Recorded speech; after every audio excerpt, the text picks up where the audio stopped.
I would like to start this interaction by formally introducing our colleague who has taken over very recently, Rajiv Kumarji, in the Election Commission. Just as the gain of ADB is a loss of ECI in respect of Mr. Lavasa, Rajiv Kumarji is not a stranger to any of you. In fact, he is not a stranger to the country as such, having been banking secretary in the most turbulent and difficult times, finance secretary of the country, and earlier establishment officer in the Department of Personnel, besides his many other distinguished his other assignments. And he is also, from the very limited interaction in the last couple of days, one can know that he is also like both of us, me and Sushilji. He plays under the radar, but plays very effectively. We last met at the time of announcement of elections to the Assembly of NCT of Delhi on January 6, 2020. The world has changed significantly since then, and certainly not for the better. The uncertainty and devastation caused by COVID-19 in the world has changed the way we live and work.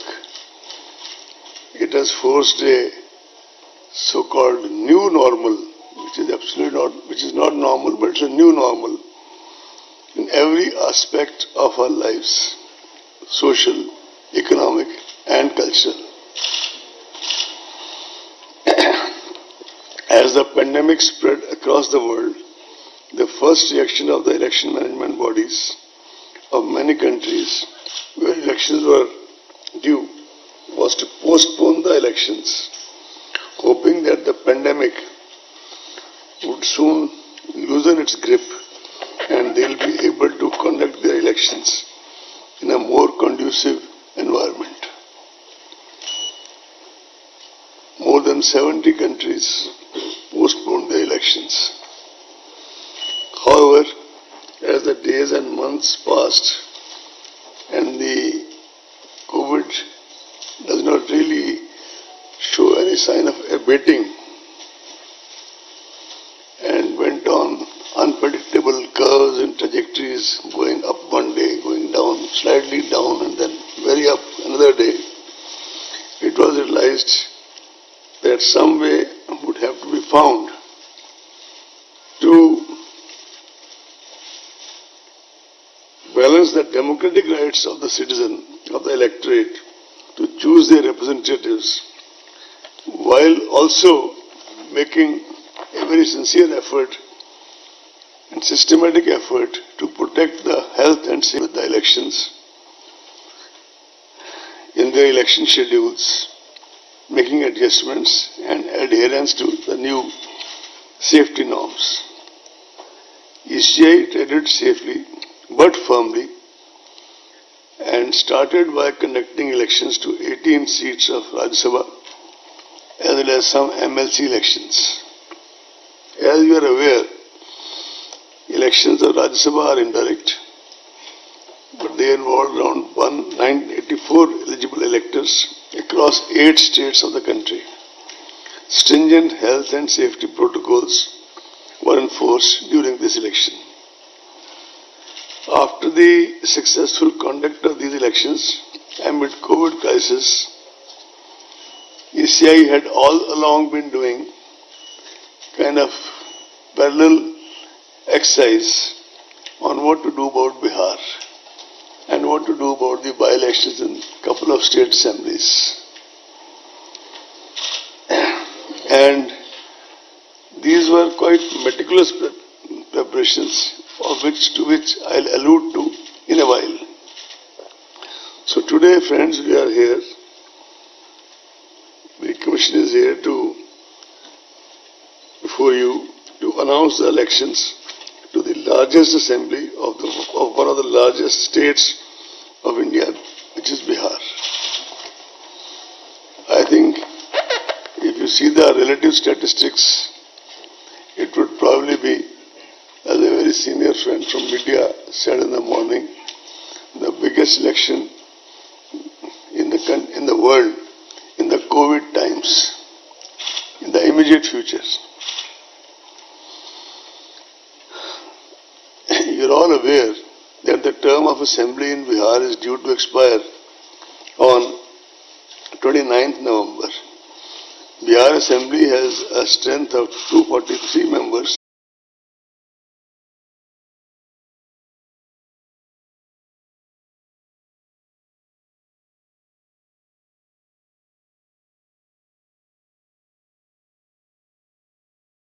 Steps which was taken was to reduce the maximum number of electors at a polling station from 1,500 to 1,000.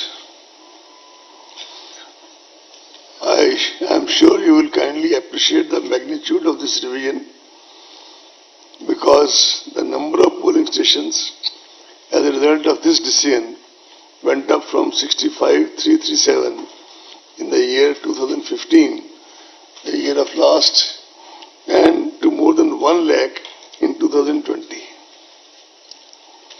This massive increase in the number of polling stations entails huge logistic and manpower implications. With reference to 1-1-2020 as the qualifying date, and the final rule was published on February 7, 2020. The total electors in Bihar during 2015, when the last assembly elections were conducted, was 67 million. In 2022, now as we are sitting to brace for the polls, the number is about 7.29 crore arranged. For the voters, that is 77.2 crore single-use hand gloves have been specifically arranged when they press the EVM, etc. As per reports received from the field units and collated by CEO Bihar, there were about 18.87 lakh migrants across 38 districts of Bihar.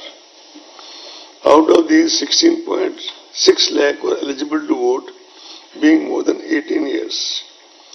13.93 lakh had their names already on the rolls. During the process of continuous updation, 2.3 lakh voters were registered, and the process of updation is still on. I would take this opportunity to CEO Bihar, the district election officers there, and the election machinery at the district and sub-district level, that they made assiduous efforts to connect with so many migrant workers in the process of registration. Now I come to some more special measures for COVID-19 safe elections. Elections usually involve large gatherings, not only on election day itself, but during campaigns, nominations, and other practices. These events increase human-to-human contact and the risk of direct and indirect disease transmission. The Commission has therefore taken the following steps to mitigate the risk and ensure safe elections. One of the significant ways in which the health impact of COVID-19 can be mitigated is by exploring options to in-person voting for certain vulnerable categories of people. You would recall that way back in October 2019, that is pre-COVID, laid down measures. This is besides the option of postal facility already extended to them. Nodal health officers will also be appointed at the state district level to oversee COVID-19 related arrangements and preventive measures during the entire electoral process. In order to further decongest polling spaces and allow more free movement of the voters, polling time has been increased Polling time has been increased by 1 hour. Polling will now be held from 7 a.m. to 6 p.m. instead of 7 a.m. to 5 p.m. earlier. However, this will not be applicable to the left-wing affected areas. Nomination form and affidavit can now be filled up online and printouts submitted to RO. Offline is also allowed, but online is also been introduced. Besides all this, security money can also be deposited through online mode. Candidates can also seek electoral certification digitally. The number of persons accompanying a candidate for submission of nomination has been restricted to 2. I repeat, 2. And the number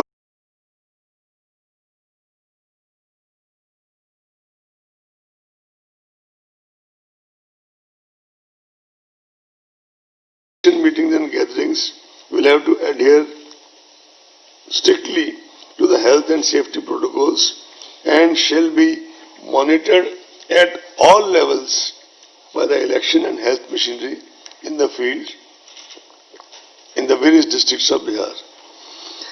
I want to dispel doubts, friends, that all physical contact has been prohibited in election meetings and campaigning.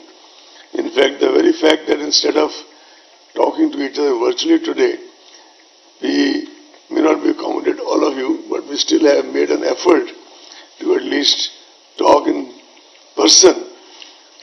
It is an indication from the side of Election Commission that all this propaganda going on in certain sections, that only virtual campaigning will happen, etc., has been quite widely off the mark.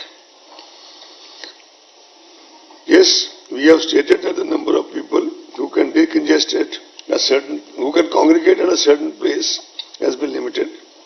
The DEOs shall identify dedicated grounds in advance where public gatherings can take place with social distancing norms clearly marked to ensure the safety of the attendants. I must report to you that already this exercise has been completed by DEOs. In fact, even within the commission now, we have a list of such grounds available district-wise, although this is not for commission to kind of take any kind of day-to-day call on this. It is for the CEO and the district magistrates. But we've got all the information. And the DEOs have been instructed to kind of already do the circling, etc., as per the COVID norms. That has been done by the CEO of Bihar. A committee of officers was set up at the commission to chalk out broad guidelines for conducting elections amid COVID.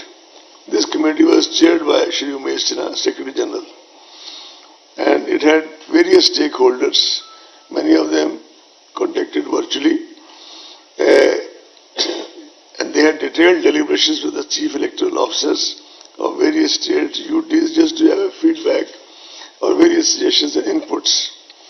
The commission also took inputs of political parties. They were initially given some time, they wanted some more time, which was had, and the commission has feedback from all the political parties with us, considering all the relevant factors and circumstances and keeping in view the safety norms specified by MHA. Broad and detailed guidelines were issued by the commission for the conduct of elections and by-elections during sometime in August 2020.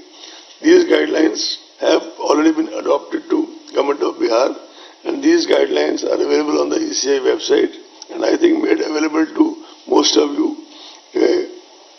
by Shefali.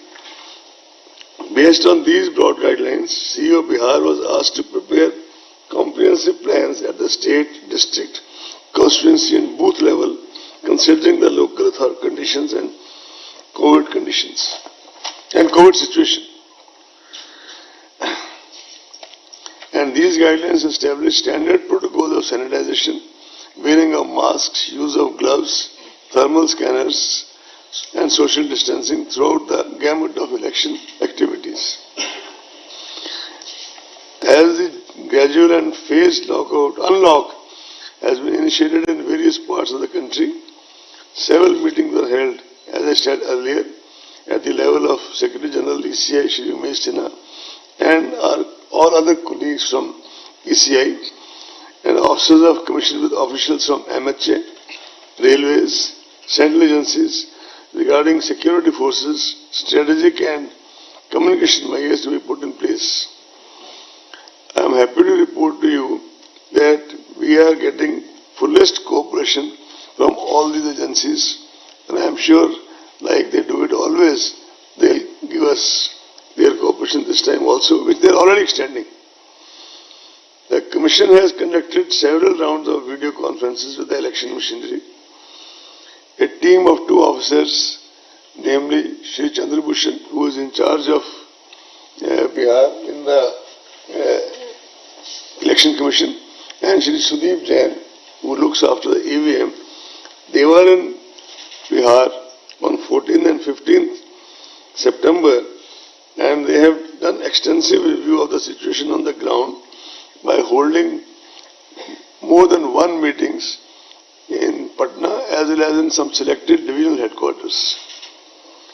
They have reported that all necessary preparations have been made and the infrastructure of conduct of elections is well in place. Commission, as you are aware, has always been very sensitive to the persons with disability and senior citizens. We started this process way back in 17-18 by having a conference in Rajasthan, then a national level conference in Delhi, and after that we have been trying to kind of upgrade and try to do various things required for that. One of our leading consultants in this, based out of Bangalore, she herself is disabled, but at the same time she is so very meticulous in terms of making suggestions and